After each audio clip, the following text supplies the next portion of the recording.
Pedro de Alvarado and some 120 Spanish men remain in the capital of the Aztec Empire.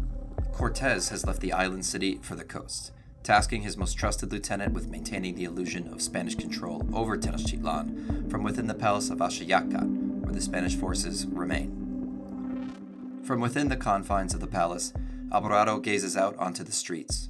Despite the upheavals in the empire with the arrival of the Spanish, life carries out its normal rhythms. People wake up and go to work at their crafts or vending in the market. City street sweepers keep the city clean. Breaks are taken twice a day for people to return home and eat tortillas dutifully prepared by the women, who rarely leave the confines of their own homes. Most of it remains, as life does everywhere, unremarkable. But to Pedro de Alvarado, there is an edge to this city's life: the implicit threat of unknowing. Left behind, Alvarado must command his company of 100 men against the implicit threat of a population of hundreds of thousands. Worse yet, Cortes has insisted upon bringing with him Malintzin, the translator woman who he keeps by his side always. Without her, Alvarado has no effective means of communicating with his Tlaxcalan allies, Tlatoani Moctezuma, or any of the native people beyond the walls of the palace. Each day Alvarado spends alone in the capital becomes more unbearable than the last. The men complain they are forgotten, abandoned by their so-called captain, and suggest killing Moctezuma, looting his treasures, and being done with it. Alvarado is no moderate in the use of violence, but even he knows that the potential for reprisal from these Mexica is magnitudes greater than what he is capable of inflicting with so small a force. But Alvarado is also capricious, a slave to the fevers of his own heart, a heart which beats in the fearful rhythm of accelerating paranoia. And in this paranoia he remembers the most tried and true tactic of Spanish warfare in the Americas: terror. It is the great amplifier of violence, and Alvarado knows that the moment may soon come when he sees no other choice but to strike fast, hard, and terrifically at the very heart of the Aztecs.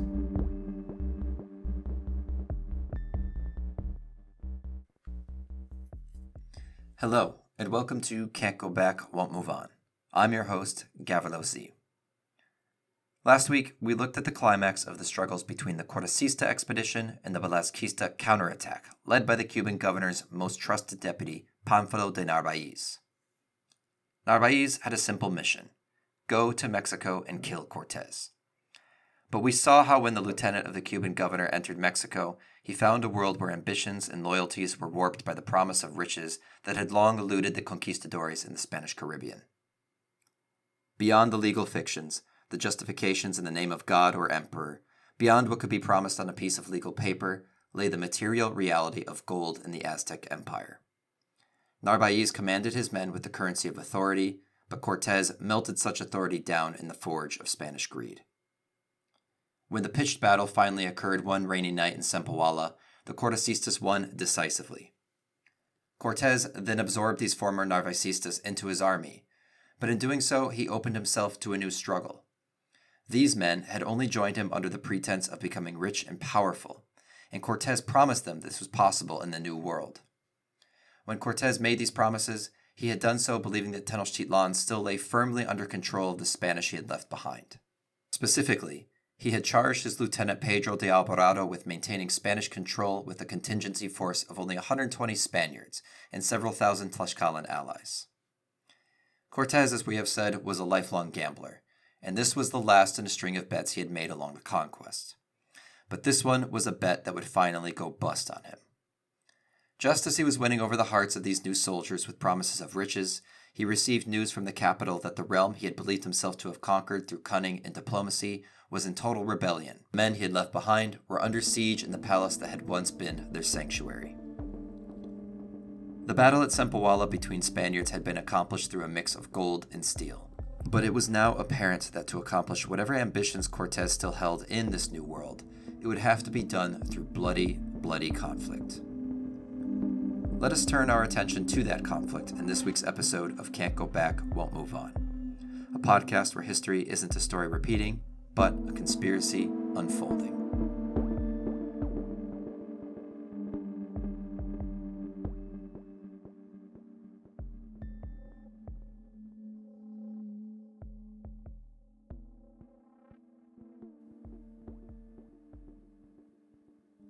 When we last saw Pedro de Alvarado, he had been left behind by Cortes to maintain Spanish control of Moctezuma and, by extension, Tenochtitlan. All of this while Cortes and the rest of the men went down to the Gulf Coast to fend off the threat of Velázquez's revenge. It was a fateful decision that would result in inestimable tragedies. Before we get into that, however, let's establish who Pedro de Alvarado was exactly and how he arrived at this moment. Historian Hugh Thomas, in his work Conquest, introduces Alvarado as such. Alvarado, the most famous of these men, was in his middle 30s and was well-proportioned, cheerful, winning, good-mannered, and handsome. He was also brave, impulsive, and cruel. He appeared always to be smiling. He was a good, if indiscreet, talker. He liked rich clothes and wore both a gold chain around his neck and rings on his fingers. He was a fine horseman. In his youth, he had been known for escapades. He had walked across a dangerous stretch of scaffolding over one of the highest windows of the Giralda in Seville. He came from a family which had distinguished itself as comendadores of the Order of Santiago, to which both his uncle Diego and his grandfather had belonged, and of which indeed his uncle had once been briefly, if in irregular circumstances, grandmaster. He had himself been ironically known in both Santo Domingo and Cuba as El Comendador, from the very fact that he often wore his uncle's white cloak with the red cross, a garment to which he had, as yet, no right. He had also been one of the principal financiers of Grijalva's second Spanish expedition along the coast of the Yucatan, and had been frustrated by that captain's unwillingness to extend his mission past the boundaries of his legal sanction. When sent back early to Cuba by Grijalva, it had been Alvarado who had spoken to Cuban Governor Diego Velázquez about the riches they had seen and stoked the fires of ambition in Velázquez's heart. He had also been a friend of Cortes's, knowing the man, who he called Cortesillo, for many years before they set out together. Alvarado had come to the Spanish Caribbean following his uncle, an uncle who had been a part of the first generation of Spanish colonizers. With Alvarado came several of his brothers, most of whom were also on the Cortesista expedition as well. This made him as entrenched in the conquistador lifestyle as anyone. And like so many others of these conquistadores, the Alvarado family were noble by blood, but relatively impoverished by their status. They were minor nobles, anonymous and unimportant in all ways save for being exempt from certain taxes. Had he stayed in Spain, Alvarado would have led an uninteresting life on the peripheries of the Spanish court. Out in the colonies, however, opportunities presented themselves for minor nobles such as himself to remake the feudal structure which they had been shut out of in Spain, only now with such people like himself at its top. In the Caribbean, he had been given an encomendero and leveraged this to mediocre profits. Like so many other colonists of his era, the promise of riches in the colonies far outweighed the realities, which were harsh and bitter. One area in which Alvarado did seem to satisfy himself, though, was in native women, and he was well known to have seduced or violated several, and had a Taino wife at the time of his departure on the Cortesista expedition. The man also had a fiery temper. With his blonde hair, he was called Tonatilla by the Nahuas, the same word for the sun, and his temper flared like that celestial body. It was he who had arrived in Cozumel before the rest of the Cortesista fleet, and had immediately begun to sack it, terrorizing the indigenous before Cortes arrived, and had chastised them and ordered him to return what he had stolen, in an effort to make some positive inroads with the natives. Where Cortes could show a flexible approach along the spectrum of pan y palo, Alvarado evinced only cruelty, especially to indigenous peoples. He had been an eager participant in the massacre at Cholula, and had shown a willingness to pursue violent ends farther than even most of his fellow conquistadores in the battles across Mexico. Often, he did so by disobeying direct orders from Cortes in the process. But where Cortes could be quick to dish out harsh punishments for those who challenged his authority or subverted his will, he found himself unable to fully chastise Alvarado for his many indiscretions. It was a maddening fact to those who could not understand why Cortes would permit a man whose first instinct was for barbarism. But Cortes just couldn't bring himself to do it, and the two men became inseparable throughout the entire campaign. It was Alvarado who helped Cortes cheat in his game of dice against Moctezuma during their days in Tenochtitlan. So when news came that Pamphilo de Narvaez had landed on the Gulf Coast with an expedition force set to capture or kill Cortes, Cortesillo turned to his most trusted lieutenant to charge with the responsibility of keeping Tenochtitlan under control. It's still somewhat puzzling why Cortes chose him for this specific mission. Alvarado's wrath and penchant for making mistakes out of hateful passion were well known. The situation in Tenochtitlan was delicate. Cortes knew that Moctezuma was more emboldened by the day with the news of Spanish infighting. There was no room for weakness. Cortes may have thought these very qualities of wrath and rage by Alvarado were what made him most capable of holding each the remaining Spanish, Moctezuma, and Tenochtitlan on a tight leash. For all of his faults, Alvarado was not a man known for backing down. Whatever the reasons for choosing Alvarado, the effects of it were apparent immediately. Mistrust and discord spread throughout the ranks. There was complaining from the Spaniards about their condition. Tensions between them and the Mexica were palpable, as the city had long begun to resent offering food and hospitality to these guests who had long outstayed their welcome. Even more than before, Spanish were restricted to staying near the palace of Axayacat, not to leave alone and to be on guard at all times, never removing their armor so they could be mobilized at a moment's notice. Unable to communicate effectively with either the Mexica or the Cortesistas closer to the Gulf Coast, Alvarado and his men substituted violence for authority. Paranoia became a survival instinct. And so the mood was tense amongst the Mexica of Tenochtitlan as well. These foreigners and their despised Tlaxcalan allies had been living off the hospitality of their hosts for a year now, and the odd dance of diplomacy Cortes and Moctezuma had engaged in seemed only to hold together due to the mutually parasitic charm these two men affected in one another. It was a charm untranslatable to Alvarado, who held Moctezuma more at a distance. It did not help that the Mexica were approaching one of the most sacred times of the year, Toxcat, a festival precipitating the beginning of the rainy season. And this ceremony demanded intense preparation throughout the city that was wholly unfamiliar to the Spanish, and also demanded that Moctezuma play his role in participating.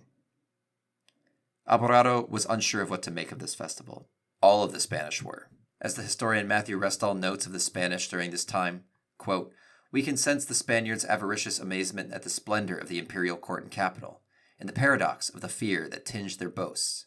But they remained curiously disconnected from individual Aztecs other than Moctezuma and his close entourage.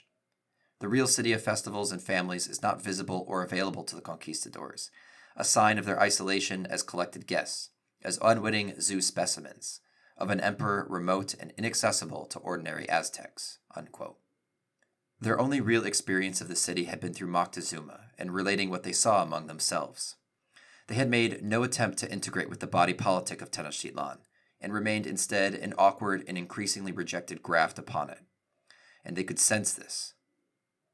It is said that Moctezuma had asked Spanish permission for the festival to commence, but there is some debate whether it was Cortes who agreed to it before departing, or Alvarado who gave the go-ahead.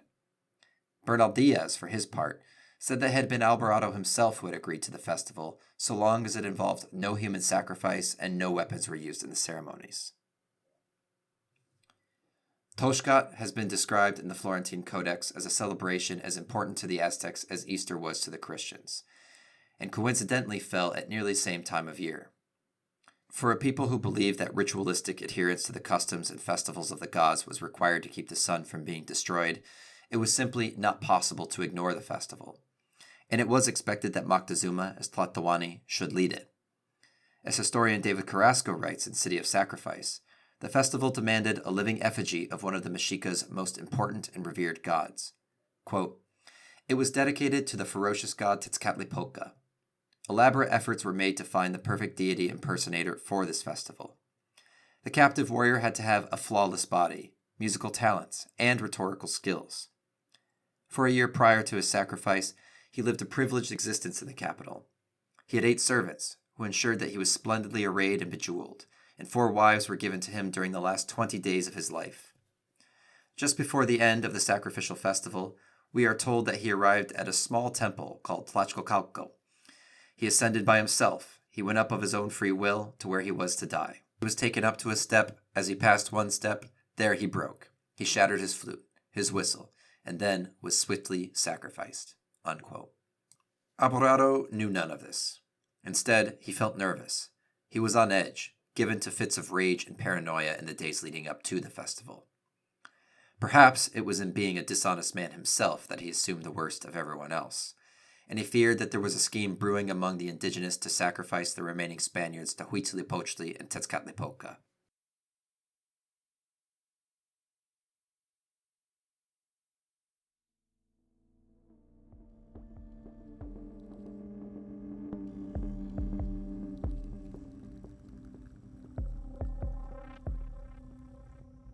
The city animates itself in the ritual preparation of Toshkap. Alvarado, locked away in isolation of the palace of Ashayakat, broods. He is irritable these days, inconsolable with bouts of paranoia. He sees enemies everywhere, and, when he can't find them, simply invents them. This powder keg of Spanish paranoia finds his fuse finally lit when his Spanish patrolmen haul 3 indigenous in front of him at the palace. These indigenous, his men claim, were discovered hidden away in a nearby temple, having been prepared for human sacrifice in the upcoming festivities. These captured men are not Mexica, at least probably not. Alvarado cannot tell. None of the Spanish can. Alvarado demands answers from them, screaming through half-translations from the few Spaniards and Mexica in service to him who have picked up bits and pieces of the other's language. The captives answer pathetically, uncertainly, unable to give Alvarado what he wants to hear. Alvarado loses his patience and has the men tortured. Enormous oak logs are heated up and placed on the captives' stomachs to burn them, forcing them to blubber out in pain and rage whatever it is they think the man wants to hear. Nothing, they say, can placate Alvarado, who wants proof that these men are the first sacrifices planned for a festival which will end, he believes, in a flood of Spanish blood. He all but instructs what he wants these men to confirm for him. One, seeking an end to the pain, finally does. The torture is stopped. The captives are executed by being thrown off the roof of the palace. Below, the Mexica in the streets watch the bodies of the men splat across the ground, broken and mangled. The mood across the city turns grim, but the demands of the Aztec calendar do not yield to the tragedies of individual lives. The entire order of the universe is immune to such considerations. Alvarado, however, believes that he has all the proof he needs. This so-called festival is, as he has suspected, a farce, a smokescreen to cover for the Mexica uprising he believes is now inevitable. As the days count down to the festival, he organizes his counterattack. The day comes. Hundreds, if maybe not quite 1,000, of Mexica move into the temple district nearby to the palace to begin their festival. As is their custom, music plays as the men of importance in the city begin their ceremonial dance. Alvarado has his men begin a ritual of their own, taking up arms and fastening their armor in preparation for battle. Out in the temple district, the dance continues as the Mexica form a procession that moves to the beat of the drum, in an escalating performance that snakes all across the district, while hundreds line the walls and watch it unfold.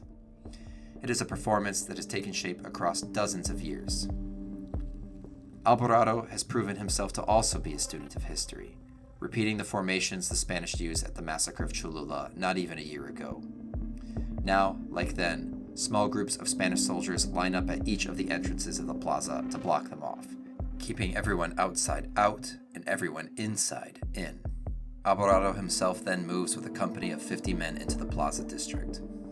The dancers and onlookers hardly notice at first, so transfixed as they are by the important ceremony unfolding. But soon the screams begin as the Spaniards draw their swords and run in among the dancers, forcing their way to the very center of the ritual where the drummers play. They attack them, hacking off their arms. They then take the body of one and decapitate it in full display of the horrified onlookers, who immediately begin to panic. Before the arrival of the Spanish, weapons have never been permitted within the walls of Tenochtitlan, and so the Mexica are helpless as the Spaniards and Tlaxcalans continue their butchery. They attack the celebrants, stabbing, spearing, and striking out at them. They cut down anyone they can, making no distinction between men and women, adults and children, those resisting or those surrendering. They hack them to pieces, taking gleeful swipes of their swords at the Mexica and eviscerating them, spilling their blood and intestines onto the stone floor below. Limbs are ripped from bodies, tendons and muscles hang out in ragged chunks from mutilated corpses, which are then further desecrated.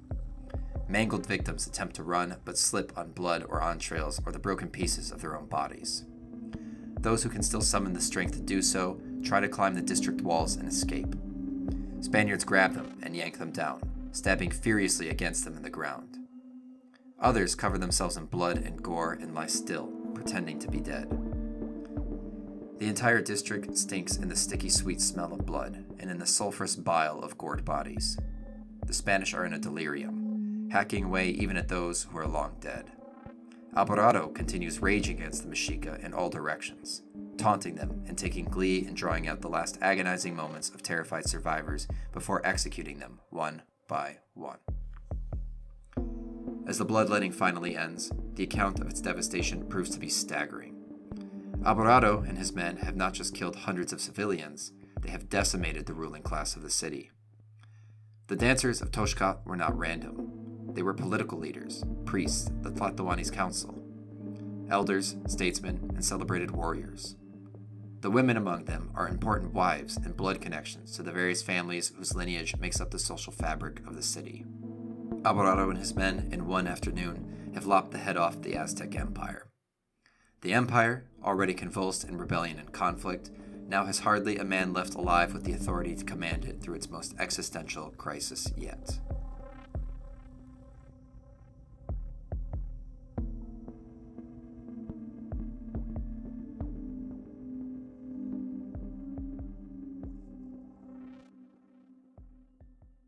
History is to reality as dreaming is to experience, a narrative of events transcribing a story out of the incommunicable. In this process, contradicting details are cleaved off or sanded down. Timelines are simplified. Coherence takes precedence over fidelity. Events which are the result of innumerable accumulations of infinite preconditions are written as simple cause and effect, and much is lost in the process of gaining one singular understanding of what happened and why. Sometimes, though, the truth is much simpler. Singular causes do have a singular effect. Here, in the aftermath of the massacre of Toshkat, we see the catalyzing ingredient reworking the chemistry of the Spanish-Aztec War. What had, up to this point, been that diplomatic dance, plausible deniability, and ambiguity, turned into something much more straightforward, purer. It was now, and would forever be, simply war. The Mexica, already resentful of the burden of having to provision these strangers, could not stomach the outrageous violence committed against them. Those who had managed to escape the plaza of the Temple Mayor sounded the alarm throughout the streets of Tenochtitlan, and their warnings and scream became the history's dictation of an atrocity. The reprisal came immediately. Alvarado ordered the retreat. One Spaniard who had been on a daily errand to collect food from the market came back to see the bedlam that had occurred, and, hearing the order to retreat, dropped everything and scrambled back to the Spanish quarters in their occupied palace. Back in that palace, Alvarado seemed unrepentant. As the Spanish began to argue among themselves about what had happened and blame their captain for overreacting, Alvarado shouted out, quote, "As the Indians did not take the first step, we have done so ourselves," and 2,000 or 3,000 Indians are dead, unquote. That showed that, quote, "he who begins the battle wins," unquote. He then took it further, doubling down on his own cruelty. The Spaniards had held a number of remaining Aztec lords in captivity since the failed coup planned by Cacamatzin.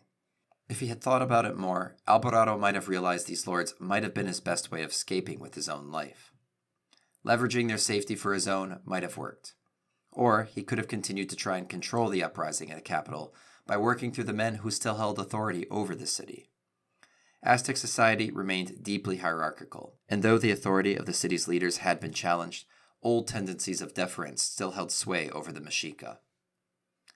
Alvarado thought about none of this, however, and so he resorted to the one tactic he did feel sure of: cruelty. He ordered the execution of many of the remaining lords of the Aztec Empire, sparing few. He then flew into a rage against Moctezuma, shouting, quote, "See what your people have done to me," unquote. Moctezuma, for whatever faults he had as a leader, better understood the political calculus at play in these moments, and replied, quote, "Alvarado, if you had not begun it, my men would not have done this. You have ruined yourselves and me also," unquote. And so thousands of Mexica took up arms against the Spaniards who, even with their Tlaxcalan allies, found themselves outnumbered and besieged within the palace of Axayacat with Moctezuma and the remaining Mexica prisoners that they held. Day by day, they attempted to fend off the brutal attacks that had more than once threatened to batten down the doors which separated Spanish from Mexica.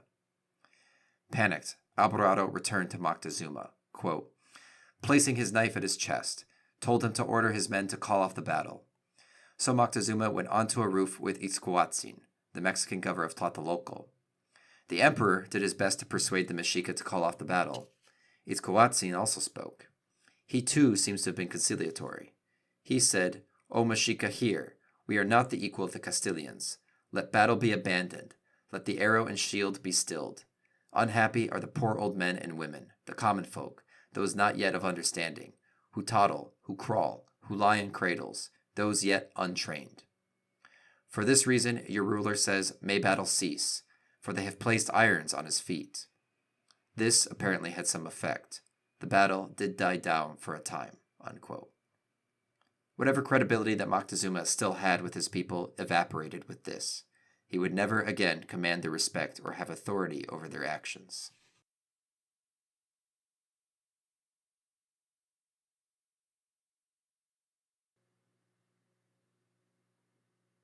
Cortes, dealing with the immediate aftermath of the battle in Cempoala against Pamphilo Narvaez, received 4 messengers from Tenochtitlan bearing the bad news.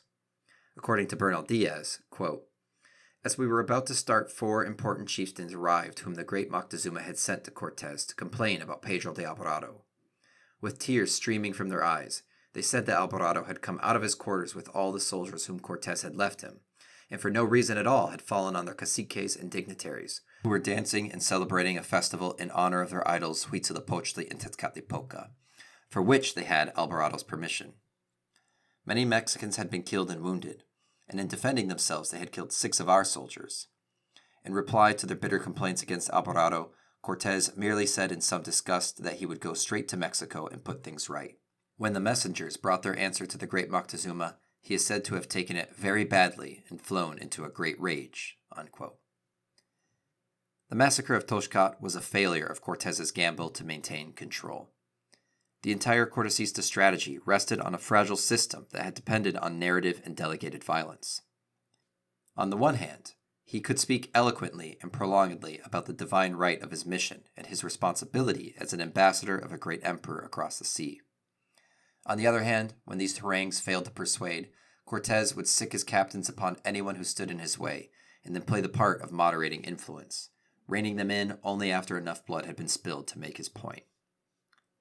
All of this required that he maintain the illusion, if not the reality, of total control in the face of the indigenous.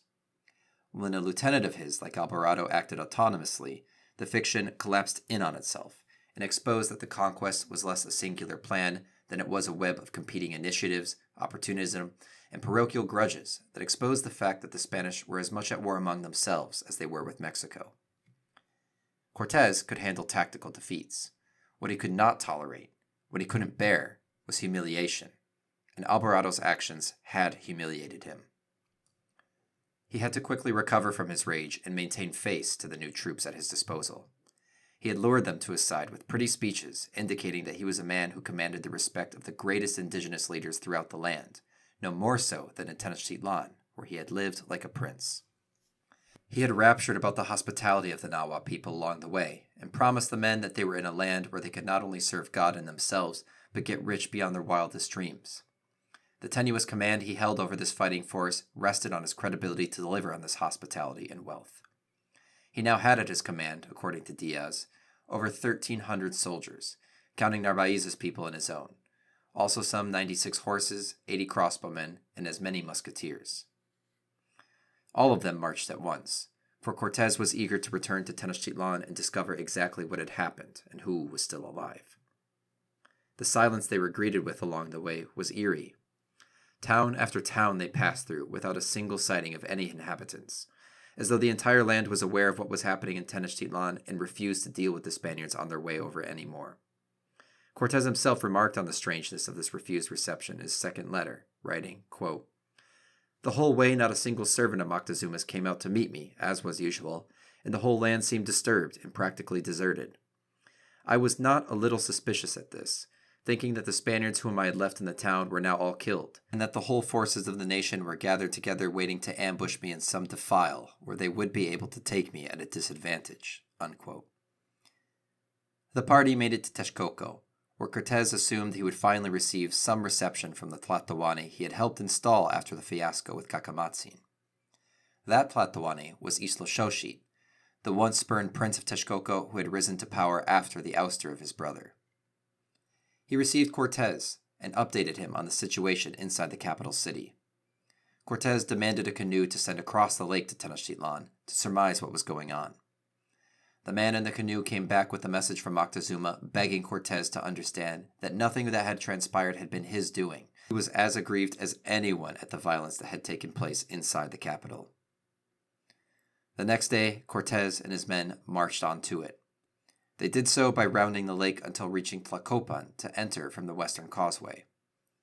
The Altepet of Tlacopan still seemed eager to ally with the Spanish, but warned them of the delicate situation inside Tenochtitlan.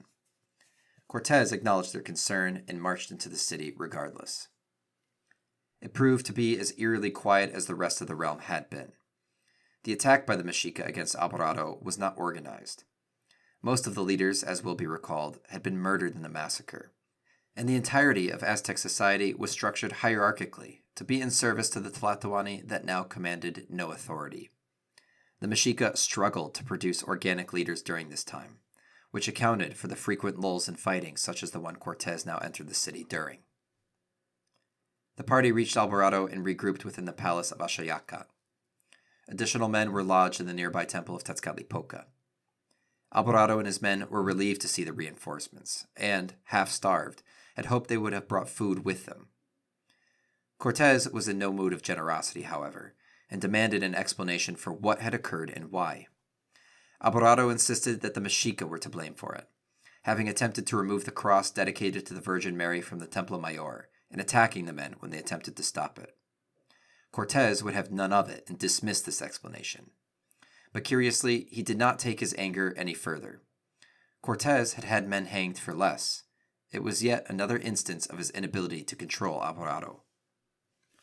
Moctezuma was waiting for Cortes, hoping to speak to him for the first time since he had left to fight Narvaez. Cortes, having learned of Moctezuma's duplicity in the Narvaez affair, and with his frustration with the massacre in general, refused, stating that he would not go to see, quote, that dog of a Moctezuma unless he gave me 20,000 Castellanos, unquote. With all of the Spanish now regrouped together in Tenochtitlan, they knew they needed a plan for how they were going to escape the island prison city. The Mexica, leaderless as they were, remained hell-bent on destroying the Spanish once and for all. Cortes wrote in the following, quote, "They were all determined to perish or have done with us, and I should look and see how full of people were all those streets and squares and rooftops. Furthermore, they had calculated that even if 25,000 of them died for every one of us, they would finish with us first, for they were many and we were but few. They told me that all the causeways into the city were dismantled, which in fact was true, for all had been dismantled save one, and that we had no way of escape except over the water.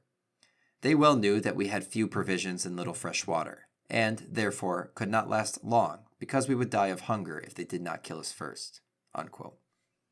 Incredibly, up until this point, a Spaniard had been allowed to visit the market at Tlatelolco and purchase food for the others. But even that now had stopped. Even the Mexica still friendly to the Spaniards had ceased contact, after one woman who normally brought food to them was found murdered. It was an unambiguous message that anyone in league with the Spanish would now be considered an enemy by their own people. The Spaniards were trapped in the palace of Axayacat. What was once a luxurious stay was now a nightmare, as the Spaniards sat without ready access to food or water. They dug a well in the courtyard of the palace, but the water was brackish and gave the men diarrhea. Cortes was most frustrated by his lack of access to food and demanded, through Malintzin, as always, that Moctezuma ordered the market of Tlatelolco reopened. Moctezuma, obviously in terms with the reality of his rulership, stated there was nothing he could do. Cortes suggested that Moctezuma choose a lord of his own choosing to be his representative in the city to see what could be done. This was an enormous mistake on the part of Cortes, as Moctezuma chose as Cuitlahuac to leave the palace. Rather than negotiate for the reopening of Tlatelolco as he was charged to do, Cuitlahuac immediately began organizing the resistance of the Mexica under his rule, effectively assuming the title of Tlatoani now that Moctezuma had been thoroughly discredited. Never in the nearly 100-year history of the Aztec Empire had there ever been a contested rulership or crisis of succession. But these were extraordinary times, and the Mexica were willing to look past precedent in order to find a leader willing to exterminate the Spanish. Alvarado, chastised but hardly reprimanded, glowered under the conditions. He had been charged with one task, to act as caretaker regent in the absence of Cortes, and had failed miserably. He had served as Cortes' second-in-command up to this point, but could now only seethe in jealousy as he watched that position be occupied by Gonzalo de Sandoval, a conquistador who, despite being young and perhaps less audacious than Alvarado, was more composed in his dealings with the indigenous and obedient to the letter of Cortes' law.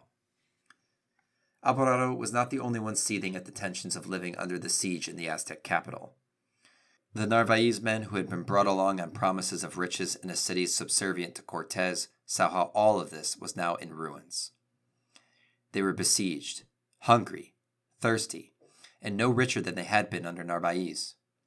They had come over from the Spanish Caribbean looking for access to easy wealth, and now witnessed their second such commander fail to deliver on promises. Morale was abysmal. Men started to quarrel and disputes became deadly. It seemed that the battle between Cortes and Narvaez might not be the last time in which a Spaniard spilled Spanish blood. It seemed only the greater fear of death at the hands of the Mexica stayed the Spanish swords for the meantime. For several days a pattern emerged of Spanish exploratory parties leaving the palace in order to reconnaissance the area and find methods of escape. The canals in the city had all of their bridges destroyed or pulled up, making navigation next to impossible. Mexica warriors would also continually harass or attack any Spanish who left the grounds. So each day the Spanish would venture out only a little into the city, just to be driven straight back. The nights were hardly better. The Mexica chanted curses and taunts at the Spanish, danced severed heads and limbs on poles within sight of the palace, and imitated ghosts haunting it to drive the Spaniards inside mad with fright, a strategy that ended up being quite effective. A plan was devised by Cortes and his captains to use the material of the palace to create a kind of prototype tank called a mantle made out of wood. This vehicle, and I'm using the term loosely, would house 24 or so Spaniards inside and allow for them to be shielded from the rocks and debris constantly thrown at them from above by the Mexica on rooftops. They built 4 such vehicles and manned them to try and secure a perimeter around the palace that they could then stage a more elaborate escape from. But the plan fell through due to the overwhelming force of the Mexica attack, one which the Spanish soldiers, some of them veterans of the wars in Europe and Italy and Turkey, described as the fiercest ever fought. Bernal Diaz wrote of it in his book, quote, "We were struck by the tenacity of their fighting, which was beyond description. Neither cannon, muskets, nor crossbows were of any avail, nor hand-to-hand combat, nor the slaughter of 30 or 40 of them every time we charged. They still fought on bravely, with more vigor than before." Unquote. The real utility of these war machines was in allowing the Spanish to reach the pyramid in the Temple District, which they were only able to reach and summit with some of the most vicious fighting yet, as they attempted to ascend it. Once atop, they surveyed the city looking for a plan on how to escape. It became clear to them that the only causeway available to them was the one to Tlacopan, though it seemed to Cortes and his captains that this was a trap set by the Mexica, to lure them out and kill them on the bridge. With great difficulty, the Spanish returned to their quarters in the palace. Half of their forces were injured and all of them starved. Running out of options, Cortes ordered Moctezuma to summit the palace and give a speech to his people once more to have them stand down. Moctezuma, at the pit of his own despair, refused, stating, quote, "What more does Malinche want of me? I neither wish to live nor to listen to him, for to such a pass have I come because of him." Unquote. It took the combined efforts of Father Olmedo and Cristobal de Oli to convince Moctezuma to do so. Reluctantly, Moctezuma summited the palace and tried to speak to the warriors below once more, who were now being organized and led by Cuitlawak, his very own brother. As Moctezuma appeared on top of the palace, a silence took hold over the Mexica. Though they had come to despise this man, the aura of his rulership still hung about him, and the Mexica were stunned to see him towering over them once more. The spell did not last long, however. As Moctezuma began to speak, he was drowned out with boos and shouting from his people below, who began to yell out that it was ridiculous they should hear a word from this man who had abandoned them. They began to throw stones at Moctezuma, with 3 being said to have struck him. The sources differ on what happened next. Spanish accounts claim that the force of the stones thrown at Moctezuma injured him so badly that he died of his wounds inside the palace within days. Indigenous sources claimed that he was later strangled by the Spanish when they realized he served no more purpose for them. Whatever happened, this was the end of Moctezuma. He was the ninth Tlatoani in a lineage that extended all the way back to Itzcoatl in the Aztec period, and, through marriages, could trace his lineage to the famed Toltec people who had ruled Mesoamerica hundreds of years before. He had been a devastating warrior, fanatical priest, shrewd politician, and a semi-deified ruler of all his people. But he died despised and imprisoned in the palace of his own father, his memory cursed by history as a feckless coward who neither deserved the royal reed met nor protected it in the hour of its greatest crisis. Typical Mexica standards for the death of a Tlatoani were specific and ceremonial, with elaborate rituals and 80 days of mourning required. None of this was afforded to Moctezuma, and it is said that regardless of when he died, the Spanish simply dumped his body in Lake Texcoco without ceremony. Whatever relationship he had had with Cortes in the months leading up to his death seemed irrelevant to the Spanish captain during this latest crisis. But the Spanish took one step for certain. Upon Moctezuma's death, they murdered the remainder of the Aztec lords they still held in their captivity. Finally, they had exterminated nearly the entire political class of the empire.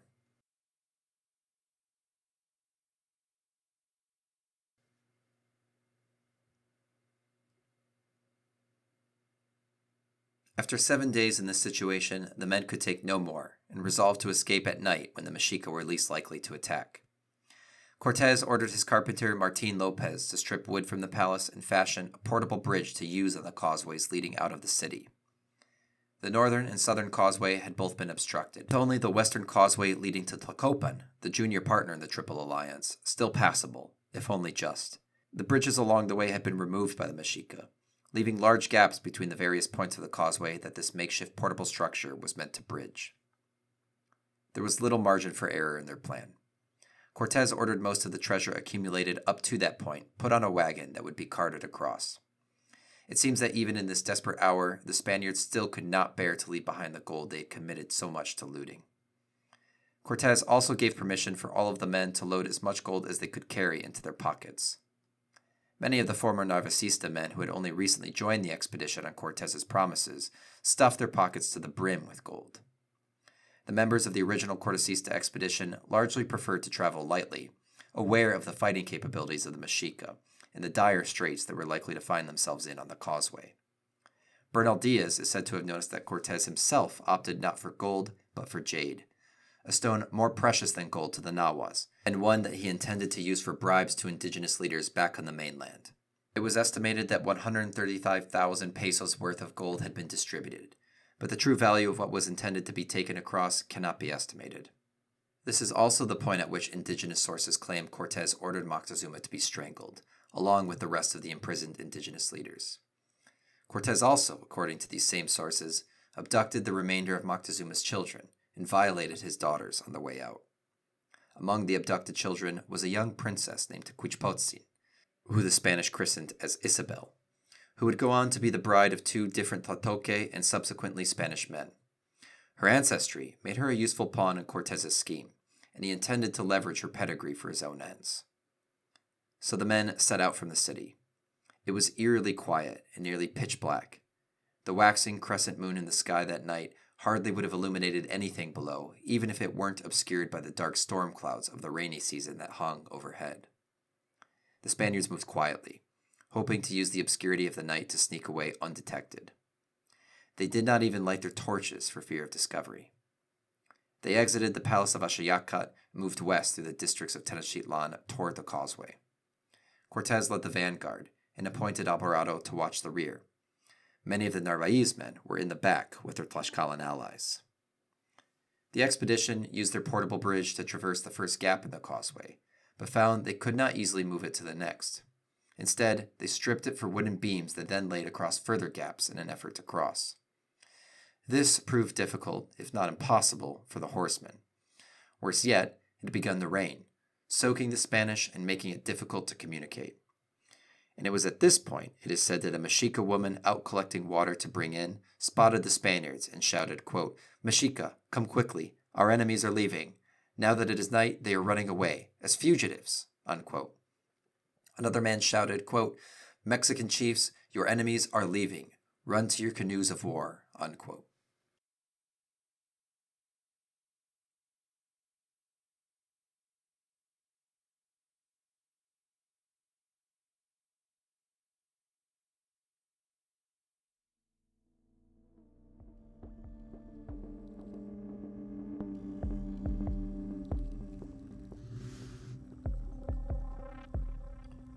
Bedlam ensues. Mexica warriors pour out by the thousands. Pedro de Alvarado, leading the rear guard of the Spanish retreat, finds himself quickly overwhelmed by the counterattack rushing his men. But the Mexica are not just coming from behind. They're coming from all around. The long causeways which the Spanish have observed with dread have finally delivered on their tactical advantages for the Aztecs. Canoes swarm from all directions, and projectiles are hurled down on the Spaniards and Tlaxcalans attempting to flee. Rocks, arrows, and rubble from the city strikes the limbs and heads of fleeing men and women and cuts them down. Whoever survives this onslaught does only by the grace of God. Alvarado attempts to maintain order in his rear guard and communicate with Cortes at the vanguard, but order among the Spanish forces has now totally broken down. The battle is now a melee, and it is every man for himself. Alvarado hacks away at the limbs of any Mexica who comes within his reach. Spanish men call out for help and are ignored. Everything the Spaniards have learned and assumed about their adversaries has gone out the window. The Mexica have attacked at night, something they have never done before, and have persisted even as heavy summer rains beat down on the violence, drowning out the sounds of suffering and death. The rain has a further effect in dampening the powder of the Spaniards' guns, rendering them useless. The gunmen simply drop their weapons and flee. The Spanish horses are useless on the causeway, with Mexica and canoes thrusting spears up into their bellies and disemboweling them in efficient thrusts. 3 out of every 4 horses are lost this way within minutes of the battle beginning. Panic has overtaken the Spanish entirely. Alvarado watches as men break ranks and run for their lives towards Tlacopan at the end of the causeway. But the Mexica are ready for this too, and have raised the bridges along the causeway, creating enormous gaps in them. Under the darkness and torrential rains, many Spaniards don't even see these gaps until it is too late and fall into the water. Most of these men cannot swim and drown immediately. They fall from the causeway like it's a cliff and sink into the stormy waters. Other Spaniards who fall in and can swim still find themselves surrounded by Mexica and canoes who cut them down easily. Ironically, those Spaniards who have coveted the riches of the Aztec Empire the most drown the quickest, as the looted jewels in their pockets drag them down to the bottom of Lake Texcoco. It's a shallow lake, no more than a dozen meters down at its deepest point, but it's enough to engulf the men and disappear them into its depth. So many of these men fall in and drown that their bodies begin to pile on top of one another, creating a macabre infill to the gaps that later Spanish are able to exploit by stampeding across, stamping their dirty boots in the faces of their still dying comrades as they attempt to save themselves. Alvarado notes as he crosses the bridges of bodies that most of the drowned seem to have been Narvaezista men, who, new to this world of Mexico, were the greediest and stuffed their pockets full of the gold which purchased for them only their own deaths. Alvarado has abandoned his post at the rear guard as well. As he moves toward the front, he spots Bernal Diaz, who seems in a world of his own and unaware of anything around him as he pursues survival with a single-minded intensity. The fighting continues fiercely all along the causeway. Alvarado sees Cortes and his personal retinue at the front, hacking their way through the last of the Mexica which stand in between them and the salvation at the shores of Tlacopan. Alvarado shouts for help as he is nearly surrounded, but there is no one to assist. Only by sheer chance does he escape his own end on this causeway. Half dead, he still has to fight for every inch remaining between him and the shore. He pushes his way through the remaining Mexica, who have now turned their attention finally to the remaining Tlaxcalans, taking a particularly hateful glee in tearing apart the bodies of their most despised rivals after months of humiliation by their hands. Alvarado leverages this internecine fighting to finally reach the shore. He collapses onto the ground, exhausted, where he is quickly approached by Cortes, who demands an update on the situation of the rearguard. Alvarado replies testily that all of them are here, and if some are not, forget them. As the last of the Spanish forces reach the shore behind Alvarado, or at least remains of them, the Mexica retreat to Tenochtitlan. As far as they are concerned, their war is won for now, and they return to their blood-soaked city looking forward, not backward. Alvarado remains flat on his back on the shore, trying to heave in breath to calm his exhausted lungs. Tlaloc, god of rain, pours raindrops fattened with the blood sacrifices of Mexica and Spanish into his mouth of the Spaniard, attempting in these last moments to suffocate the man who has desecrated his people.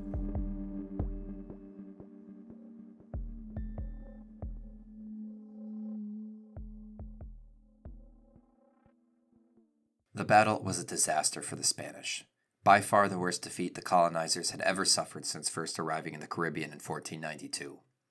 Taking stock of the dead, Bernal Diaz would later write, quote, "We know for certain, too, that when they drove us out of Mexico and killed over 850 of our soldiers, they fed those beasts and snakes on their bodies for many days." Unquote. Worse yet, it was only realized afterward that the expedition had failed to alert nearly 300 Spaniards staying in the temple of Tezcatlipoca of the flight from Mexico. All such men left behind were captured and sacrificed by the Mexica. Eventually, and somewhat miraculously, the Spanish expedition managed to cross over the causeway and reach Tlacopan. Bernal Diaz recounted his joy at discovering that Malintzin had survived the melee. Cortes is said to have stood there on the shore of Tlacopan exhausted, breathing deeply before asking only for one man, Martin Lopez, the carpenter. Lopez had indeed survived. Cortes caught his breath for a moment before climbing aboard his horse once more and telling his men, "Vamos, que nada nos falta." Let's go, for we lack nothing. The Spanish captain was nearly delirious with his desire for revenge against this humiliation. The gold and jewels that they had loaded onto the horses and cart was lost, an inestimable treasure that consumed Cortes's focus over much of the next year. But they could not focus on that for now. Despite the friendliness of the Tlacopan leaders, they could not remain in the Altepet with its fickle leadership so close to the victorious Mexica in Tenochtitlan. They had to move on. The expedition now faced a dangerous road ahead. They could not rest in Tlacopan or anywhere in Lake Texcoco for fear of being attacked by another wave of Mexica. For reasons lost to history, the new Tlatoani Cuitlahuac failed to pursue the Spanish and finish them off at this point. Cortes used this as an opportunity to gather his men together and lead them along the northern shore of Lake Texcoco, thought to have been safer than the southern, with the goal of reaching Tlaxcala once again and using it as the staging ground for a counterattack. Already, with Martin Lopez having survived, Cortes was planning on how he could retake the city. He had nearly lost all of his men attempting to escape. Cortes surmised correctly that the major reason for their loss was the complete lack of naval control in Lake Texcoco. It would not be a mistake that was to be repeated. And so the expedition marched with a few hundred Spaniards and slightly more Tlaxcalans. They had roughly 20 horsemen remaining. Nearly everyone was injured. Morale was as low as it had ever been, but Cortes refused to admit that what they had suffered was anything more than a temporary setback. As they marched north, they were attacked constantly by bands of Mexica and their remaining allies. These attacks were sporadic and uncoordinated, reflecting the crucial lack of organization in the indigenous resistance to the Spaniards that defined this era of the now blossoming Spanish-Aztec War. Had Cuitlahuac taken the initiative to pursue the Spanish immediately, it is possible they would have finished them off at this point. Cortes, for his part, was not worried about this possibility, and insisted that even if he and all of his men were to be killed, there were enough Spaniards remaining in the world to come to subjugate the Mexica. In this estimate, he was probably correct. It would take several days for the expedition to make its way back to their ultimate destination of Tlaxcala, where they hoped to regroup and use the Altepet as a staging ground for the counterattack. On their way, there was one more great battle that the Spanish and Tlaxcalans would have to pitch against the Mexica and their allies. If they were to survive that, they just might have a chance at exacting the revenge in the coming months.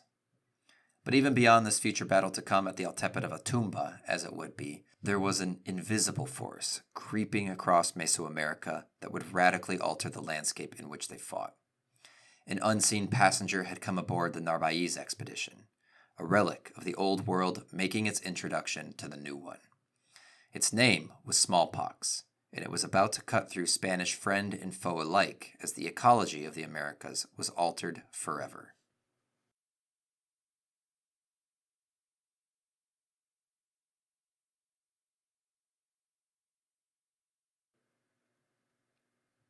The Spanish had come to Tenochtitlan in November 1519 under the pretense of diplomacy and exploiting Moctezuma's tendency towards hospitality as policy.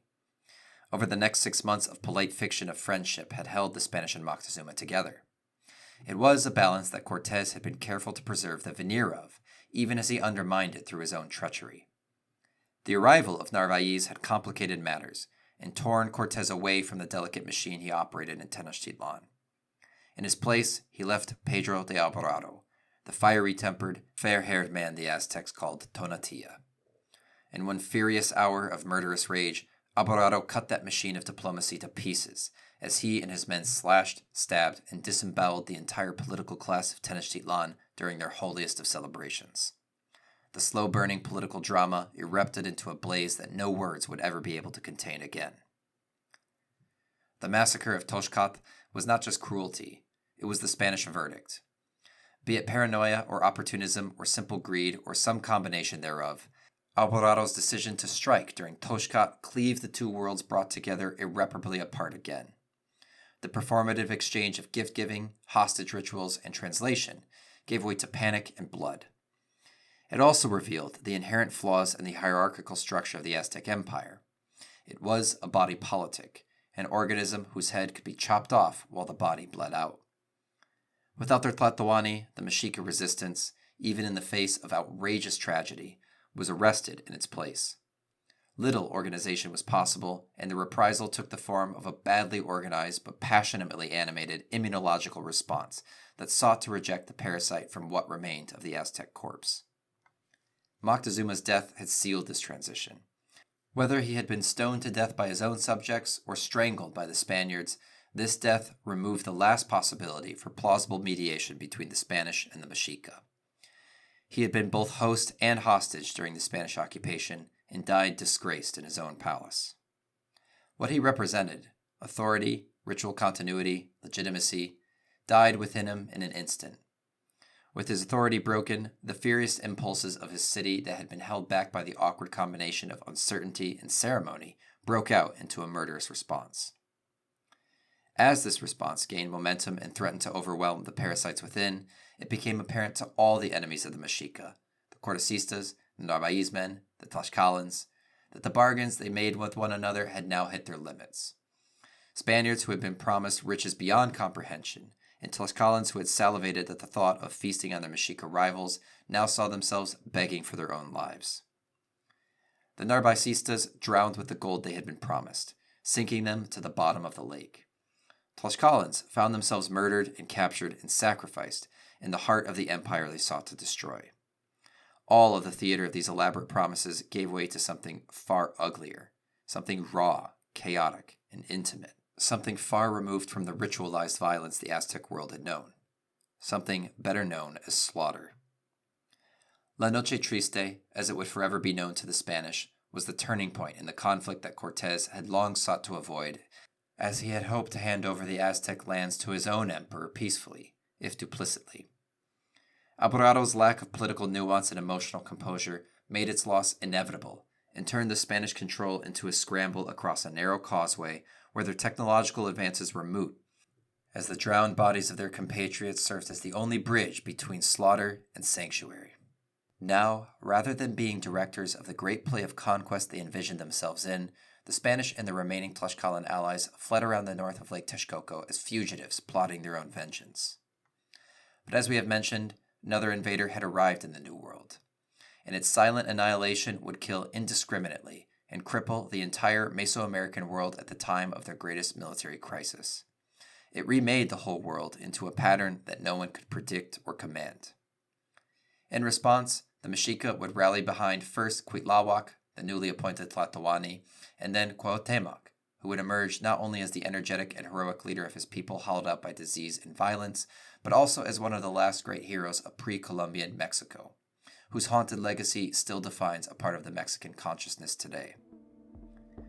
And so next week, we will follow the expedition north across the lake and into the bloody Battle of Otumba, Mexico's last opportunity to snuff out the Spanish before a general war could be mustered, and then follow the path of smallpox and the response of Cuauhtémoc, the forever symbol of Mexico's birth as a nation, as the tragic experiment of awkward diplomacy gave way to a form of total war which had been forever unknown in this land before the arrival of the Spaniards. And so that's all for this episode of Can't Go Back, Won't Move On.